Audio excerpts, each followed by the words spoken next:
Voilà, c'est du cycle carré, mais avec deux distributeurs monostables. C'est un distributeur 5.2 monostable, commande pneumatique, rappel par ressort.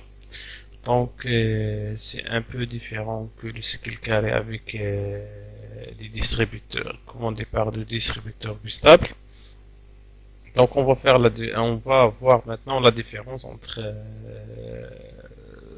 le cycle carré classique. Voilà. Ici, on a deux vérins, voilà, double effet avec deux fins de course pour chaque vérin, A01, B0, B1 pour le vérin B, avec un bouton poussoir de marche. Voilà les fins de course. On a quelques accessoires, ce sont les cellules ou.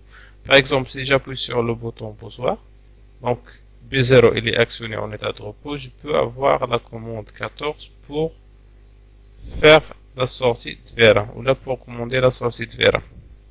La sortie de vérin, il va actionner A1. A1, si A1 il est actionné, il va automatiquement actionner la sortie de vérin B. Voilà. La sortie de vérin B, au moment de la sortie de vérin B, B0 il est désactivé. Donc, avec la vitesse, je peux aider ou maintenir ce distributeur pour ne pas avoir à moi avant B+. C'est ça le rôle de B1.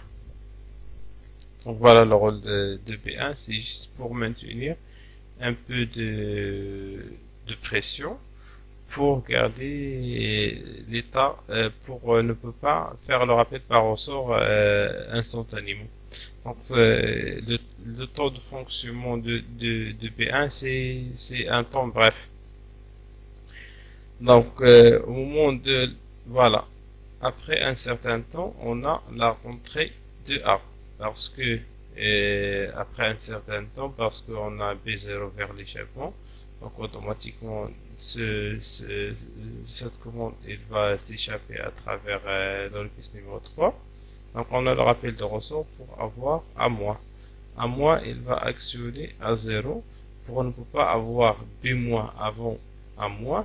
On a besoin A0 pour faire la même chose que B1.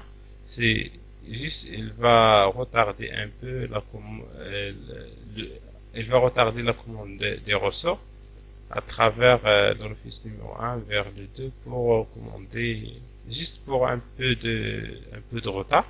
Donc on passe, pour comprendre bien, on passe au simulateur. Voilà, on va actionner le simulateur. Voilà.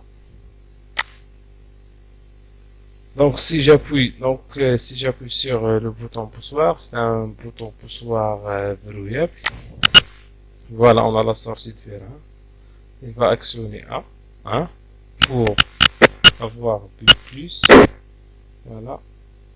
B+, il va actionner B1 pour retarder le vérin A. La même chose pour le vérin A0, pour le fin de course A0. Donc voilà. Sélection. Donc j'ai essayé de faire une pause pour comme ça pour comprendre ce qui se passe. Voilà. La sortie de vérin complètement, il va actionner A1. A1, il va commander le 1 vers le 4 pour commencer la sortie de vérin B. Voilà. La sortie de vérin B, il va actionner B1. Voilà le rôle de B1. C'est juste pour retarder un peu le basculement avec le ressort. Voilà la même chose pour A0 pour retarder le basculement des commandes par le ressort. Donc c'est facile. Donc je pense que c'est clair. Si vous avez des questions, tu peux laisser aux commentaires. Même comme je peux supprimer la cellule O et le VRMP et le fait de course B plus le A0 et la cellule O, comme ça je peux avoir du cycle carré monostable. Mais de préférence, on va utiliser les 4 fins de course pour faire un peu de retard, soit pour ce distributeur, ou soit pour le distributeur de vérin. Donc au revoir.